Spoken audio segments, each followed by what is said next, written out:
Hi, I'm Lee Bodette, your host of Test Drive, brought to you by Sport Car USA. Welcome to Season 2.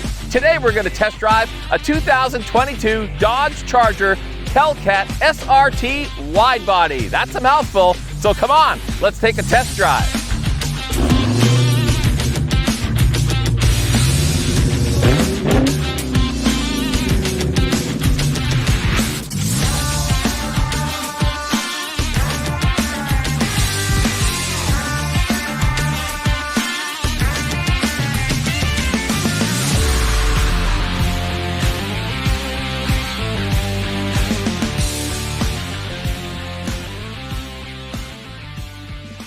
So here we go with this 2022 Dodge Charger SRT Hellcat Widebody.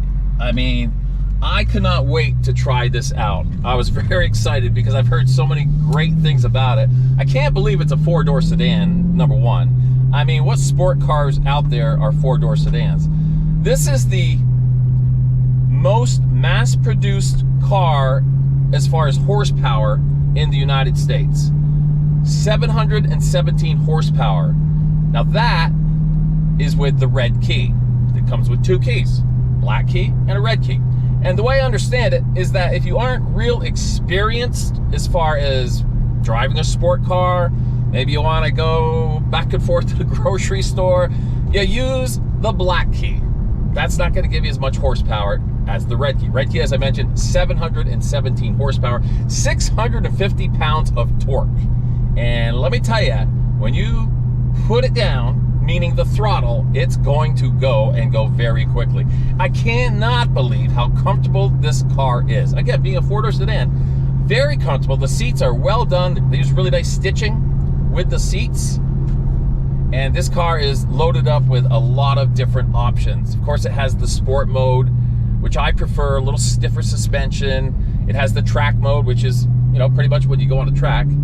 I did read something also that one of their slogans about this Charger is that it's tarmac ready.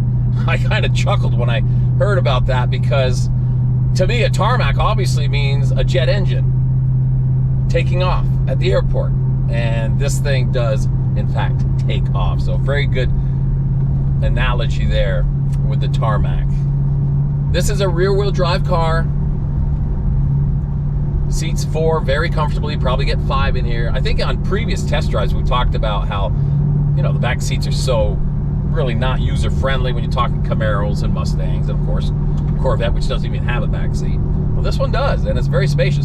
I'm 6'2". I've got my Sport Car USA hat on, which this segment is sponsored by, of course, and I've got tons of room. I really do. The only thing I wish it had, for some reason, I wish it had a sunroof. I don't know why. Sunroof would be cool, moonroof, but don't really need it. This Dodge Charger Widebody is actually 3.5 inches wider than the regular Charger. It has the wheel well flares out, which are 3.5 inches wide. The tires are 11 inches wide, and they come with 20-inch rims. The tires are Pirelli, high performance radials, and it has the Brembo brakes, of course, so this vehicle will stop on a dime. So we talked a little bit about the red key with 717 horsepower, and there's also a red eye Hellcat which you can get. This one is not. Now the red eye, believe it or not, is somewhere around 787 horsepower. So if 717 isn't enough for you, my goodness, get the red eye version of the SRT Hellcat and you'll be going about 787 for horsepower, which is just nuts. It really is. One of our previous episodes, I drove a Hellcat Challenger, and I think I mentioned how it kind of set me back in my seat, and this will do it too, just like this. I think I just scared our camera guy. That is fast. But you know what? It doesn't seem as scary fast as the Hellcat to me, because it just seems that this four-door sedan, yes, it's a four-door sedan, is much more stable on the road. just feel like I have total control of this vehicle. We almost lost the camera guy in that one. The maximum miles per hour on the dash says 200, and I think it can get there. Would not surprise me one bit. I mean, the Corvette will go 189 with 495 horsepower, so I think you're 200 plus. They ran out of digits on this when it got to 200 miles per hour. It's got the nice tachometer. It's really nicely laid out in here. All of the gauges are user-friendly, and it can do so many things. It's one of those deals where you buy this car and you sit in your driveway for half an hour, maybe 3 nights a week. You just play with it because it does have everything on it. The climate control is wonderful. It is an automatic. They don't make standards like they used to, especially in sport cars. They're all going towards the automatic.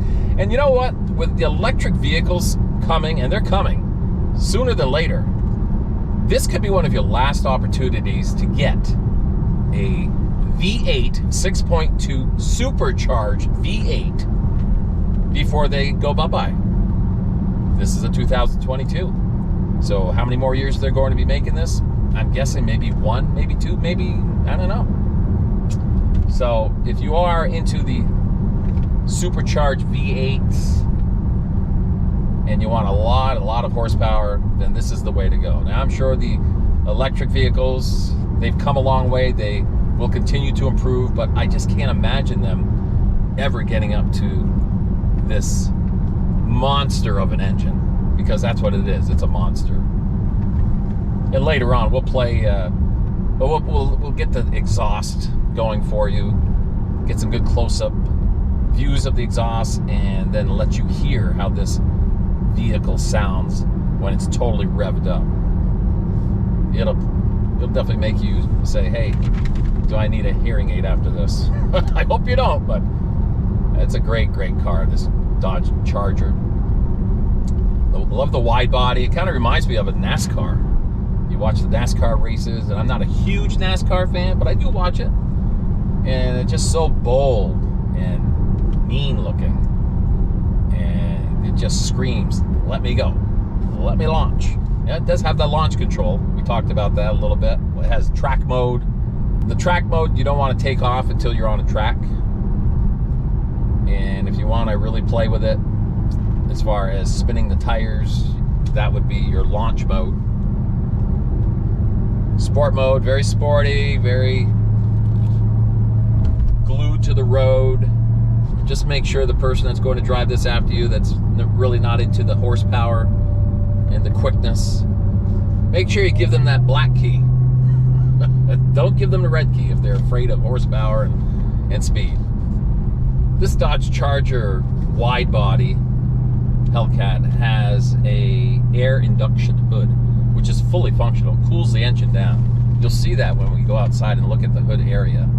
It has a lot of what I call vents, but it is truly an air induction hood, functional. A lot of great amenities on this car that you might not get in another type of sport car. Heated seats, cooled seats, the heated mirrors, which hopefully you won't need the heated mirrors, because I really don't want you to take this out in the winter, okay? That's just me. It'll make me cry if I see that. But there are a lot of many features, and of course the touch screen is great. Backup camera that you'll find in most cars these days, which is a wonderful invention. These seats are really comfortable. They hug you just enough, not pinching you, but very comfortable seats. They really did a nice job with this Dodge. There is something called the gas guzzler tax, and I know most of you watching this have heard of it. I kind of recall the gas guzzler tax being around $1,000. And what is the gas guzzler tax? What it is it's something the manufacturer has to pay the government, because if you have a vehicle that chews up a lot of gasoline, this one averages about 15 miles per gallon, which isn't horrible for a sport car, really isn't. but you didn't buy this car because of the great gas mileage. But you will pay the gas guzzler tax. As I mentioned, the manufacturer has to pay the government, but guess who's actually paying it? That's you. On the window sticker, you'll see a $2,100 charge on the gas guzzler tax. Now, I've seen some vehicles, $7,700 for the gas guzzler tax. Pretty much the range is $1,000 to around $7,700, $8,000. So I don't even know what vehicle I was looking at that had the $7,700 gas tax, but wow, that's a lot. But this vehicle will probably cost you $80,000 to $90,000 brand new if you're looking at this Dodge Charger Widebody SRT Hellcat. Well, here we are wrapping up on test drive. It has been a lot of fun. I've really enjoyed this Dodge Charger Widebody. The power is incredible. The comfort is really second to none as far as a sport car goes. I've driven many, as you know, and this is right up there. It's, I'd say, probably within the top 3 as far as comfort level goes. And it's awful nice having that comfort level when you're driving a sport car. And some of you may not like the cars that are sitting low to the ground, like the Corvette that sits down pretty low to the ground. And this is up more, so it's easier to get in and out of. But when you're driving this car down the road, people are not going to say, oh, look at that 4-door sedan. No, they're going to say, look at that beep, beep, beep car. It's something that you really haven't seen before. There aren't many out there, and you're going to be asked a lot of questions at the gas station. I can tell you that right now. You know what? I think that, like I said in the video, the Challenger might be less horsepower than 717. I think it's about the same, but it didn't hold the road like this. You just felt like, you know, the ass end was going to go on you or something. And here we are pulling back into the Sport Car USA dealership. I don't want to go back. I know I've got other cars to test drive, but this was a blast, an absolute joy. And want to thank all of you for watching Test Drive on our YouTube channel. Well, that was one heck of a test drive. I got to tell you, I really enjoyed this 2022 Dodge Charger SRT Hellcat Widebody. Make sure you check out our YouTube channel, and we'll see you next time on Test Drive.